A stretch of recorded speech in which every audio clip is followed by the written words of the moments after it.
Article de François Mitterrand dans l'Express, extrait 25 février 1960. Contexte: à la suite de l'affaire des barricades, cette révolte algéroise qui tourne court en janvier 1960, l'auteur analyse la situation politique créée par l'échec de l'insurrection. Y eut-il 13 complots le 13 mai? Un seul en tout cas fut franchement et carrément gaulliste. De bons réflexes, une belle audace, et aussi dans son jeu l'atout maître, lui permirent de l'emporter. Ce que sont devenus les autres, on l'a vu le 24 janvier. Les conjurés en demi-solde, qui n'avaient pas marchandé leur peine pour abattre la République, commencèrent à rechigner. L'homme qu'ils avaient installé à la première place n'en faisait qu'à sa tête et accaparait l'héritage. Allaient-ils, comme tous les Français, borner leur activité politique à mâcher du laurier tout en recueillant et en interprétant les paroles de la pitié? Ce sort leur parut trop ingrat. Plus sages, ils auraient compris que le seul adversaire dangereux, pour qui a conquis l'état de haute lutte, est le compagnon de la veille. Lui aussi est porteur d'espérance. Lui aussi se nourrit d'ambition. Lui aussi prétend au pouvoir. De Gaulle, qui n'avait rien à redouter du régime abattu, dont les maîtres s'étaient au surplus complus à l'élever, ne pouvait manquer de se retourner contre les barons qui poussaient l'insolence jusqu'à se rappeler qu'ils avaient fait un roi. Ainsi s'engagea la lutte patiente dont s'achève le premier round. Ce fut, en bref, une petite guerre de succession.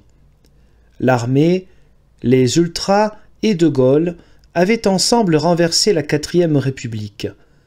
Au soir du 1er juin 1958, l'un avait reçu la France en apanage, les autres l'Algérie. Mais il était clair que De Gaulle ne souffrirait pas longtemps ce partage d'influence. Il avança quelques pions, marqua des avantages. Soustelle, enchaîné au char du triomphe, Salan, Allard, Van Uxem, Jouhaud, un carteron de colonels exilés qui, en Allemagne, qui dans des garnisons paisibles de province et qui aux Invalides, le peuple français enfin, ancré dans l'approbation à 80%, tout cela garantissait, semblait-il, l'ordre intérieur. De Gaulle put se consacrer aux grandes affaires, recevoir Haïk, ne pas recevoir Mohamed V, inviter Khrouchtchev, ne pas inviter Ben Bella, refuser l'indépendance de la Guinée, accepter l'indépendance du Mali, formuler l'autodétermination, encourager la pacification, se flatter d'avoir restauré un régime parlementaire, renvoyer Pinet et amorcer la bombe. Négligea-t-il plus qu'il ne convenait les intrigues algéroises? Crut-il que l'armée obéirait par instinctive discipline au plus prestigieux de ses chefs? Que les ultras se contenteraient de récriminations dérisoires par crainte de troubler la légitimité gaulliste? L'opposant que je suis eut pendant quelques heures le cœur serré au spectacle de cet homme livré à l'abandon glacé des palais désertés parce qu'un certain Ortiz avait goguenardé derrière des barricades. D'un coup disparaissaient les mirages. Les plus fidèles serviteurs donnaient les conseils de la peur et du consentement. Il ne restait plus au général de Gaulle que la sérénité de l'orgueil. Un destin n'est pas manqué tant qu'il demeure égal aux exigences de l'histoire. L'histoire, que lui demandait-elle encore? De Gaulle en uniforme et le verbe haut décida de dire à la fois oui et non. Non à Ortiz, oui à l'armée. Mais l'armée, qui préfère De Gaulle à Ortiz, préfère l'Algérie française à De Gaulle. Aussi attendit-elle le discours du 29 janvier pour rendre son arbitrage dans le sens que l'on sait. dès qu'elle eut obtenu des garanties qu'elle désirait sur le cessez-le-feu et les délais et conditions du référendum, elle abandonna sans regret les insurgés d'Alger à leur sort. L'armée répugne à faire l'Algérie française, malgré De Gaulle ou contre lui. Mais elle ne compte pas la bâtir avec lui.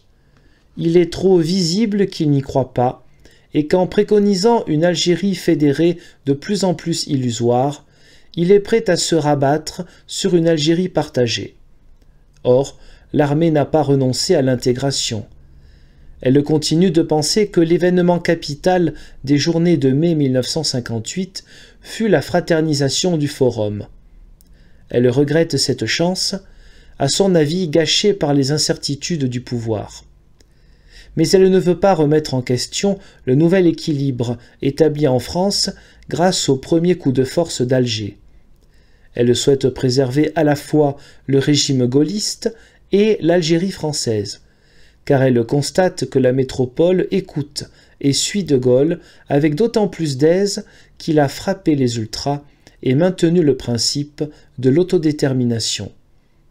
Ce ne sont donc pas les foucades de quelques extrémistes qui la précipiteront dans l'aventure.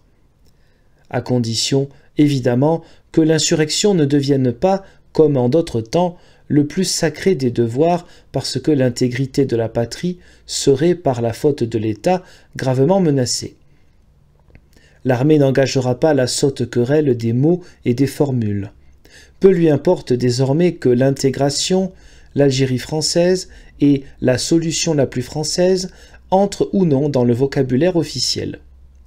L'essentiel est que leur contraire soit rendu impossible dans les faits. De ce point de vue, Ortiz a rempli son office. On n'imagine plus Farhat Abbas débarquant à Orly et tombant dans les bras au Quai d'Orsay de son ami Ben Bella. De Gaulle, qui a cruellement ressenti la fragilité de son propre système devant la révolte des désespérés et l'attentisme de l'armée, n'a pas pris et ne prendra pas le risque de transformer cet attentisme en hostilité. Ce qu'il voulait accomplir avant le 24 janvier ne peut plus l'être avec d'infinies précautions. Objectivement, le pouvoir a reculé par rapport au but qu'il s'était fixé. L'insurrection a échoué si son plan était de régner à Paris. Mais elle a réussi s'il s'agissait seulement pour elle d'interdire et, d'ici longtemps, la liberté de mouvement, d'approche et de décision nécessaire à De Gaulle pour clore le conflit algérien. Je sais bien que chacun spécule avant tout sur le concours d'un même allié, le temps, pour imposer la solution de son goût. Avec l'échec de l'insurrection d'Alger, a commencé le deuxième épisode de la compétition ouverte entre les conjurés du 13 mai. Il serait grandement utile que la gauche se garde de célébrer comme une victoire de la démocratie ce qui ne fut que la péripétie, sans doute heureuse, d'un duel où l'on se dispute ses dépouilles.